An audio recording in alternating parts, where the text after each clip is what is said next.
Des nuances de bleu à l'infini.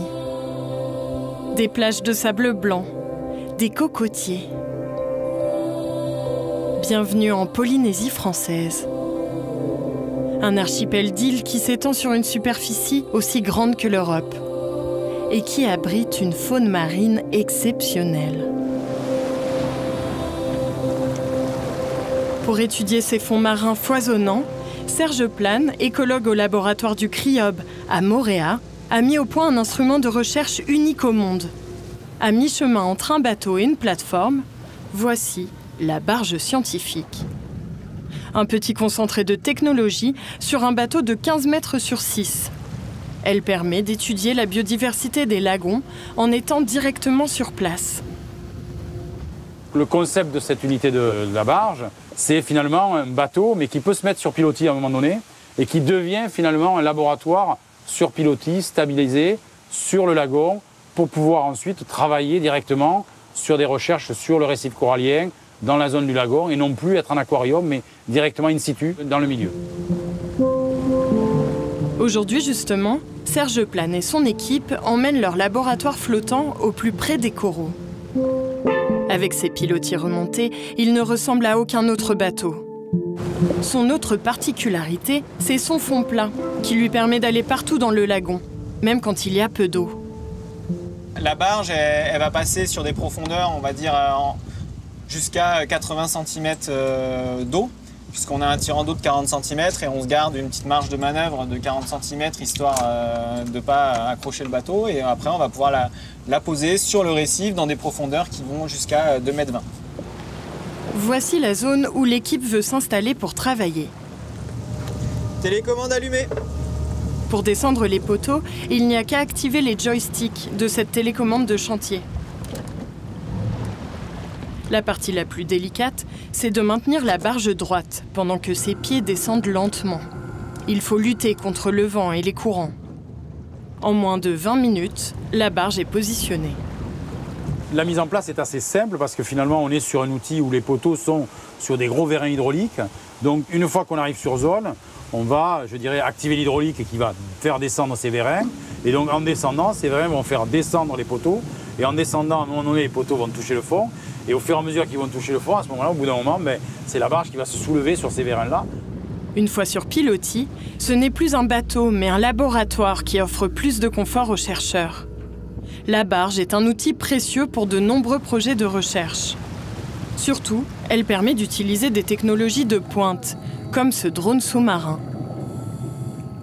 Alors l'intérêt de la mettre sur pilotis et d'avoir cette unité sur pilotis, c'est finalement d'avoir une unité où on va pouvoir à l'intérieur développer des outils variés. On veut mettre une unité de séquençage d'ADN, on peut mettre une unité de séquençage, on veut mettre un microscope de précision, on peut mettre un microscope de précision. Tout ce qui est câble, tout ce qui est alimentation que l'on va pouvoir mettre va rester très stable et on se retrouve dans un système qui est finalement beaucoup plus stable et sécurisé pour travailler proche du milieu. Avec un joli pot silo, ce serait chouette. L'équipe est en repérage pour une prochaine expérience. Regarde.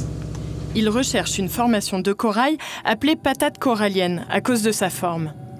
Justement, le drone vient de la trouver.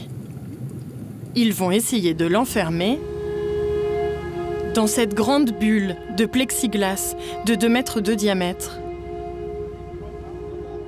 Pour la transporter, ils doivent utiliser la grue et tout l'attirail de plongée.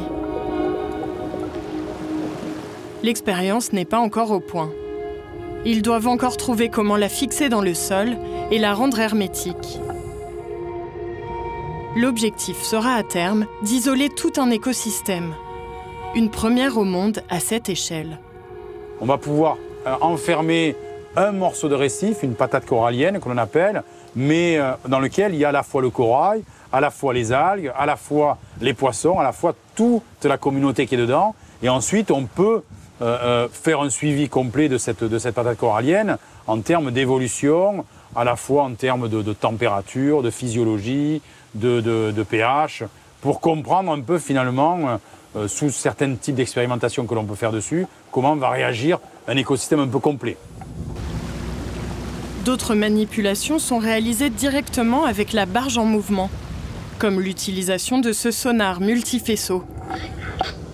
Est-ce que tu peux faire un 8 avec le bateau? Ok, je fais un 8 en passant par tribord. Ok, super. Cet outil permet de cartographier les fonds marins. Les faisceaux du sonar prennent des mesures en temps réel, à droite et à gauche de l'ogive. En déplaçant le bateau, on peut donc cartographier méticuleusement une zone. Ici, la baie d'Opunou'ou. Sur une profondeur de 30 mètres, on balaye à peu près 100 mètres de large, donc 50 mètres à droite, 50 mètres à gauche.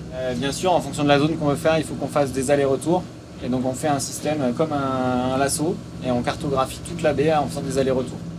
Voilà, et on superpose à chaque fois les images et à la fin, ça va nous faire une cartographie complète de la baie d'Opunou'ou pour ici, mais sinon de la zone de travail. La barge pourrait par la suite cartographier d'autres baies et s'implanter sur les différents atolls de Polynésie française. Elle est également conçue pour être un maximum autonome, en électricité grâce à des panneaux solaires et un générateur, et en eau grâce à un récupérateur d'eau de pluie. L'idée étant d'avoir un minimum d'impact sur le milieu observé. La barge est conçue pour avoir une autonomie de 2, 3 mois, 4 mois, je dirais quasiment. Donc on peut avoir une autonomie de travail dessus très importante. Et puis la deuxième chose, c'est de déployer quelque part un laboratoire loin. La Polynésie, c'est 120 îles avec des îles qui sont très éloignées. Et donc là, c'est la possibilité de déployer finalement une unité de recherche un peu partout sur le territoire polynésien, qui est particulier avec sa très large étendue. Conçue pour être déplacée facilement, la barge peut être soulevée et transportée comme un container.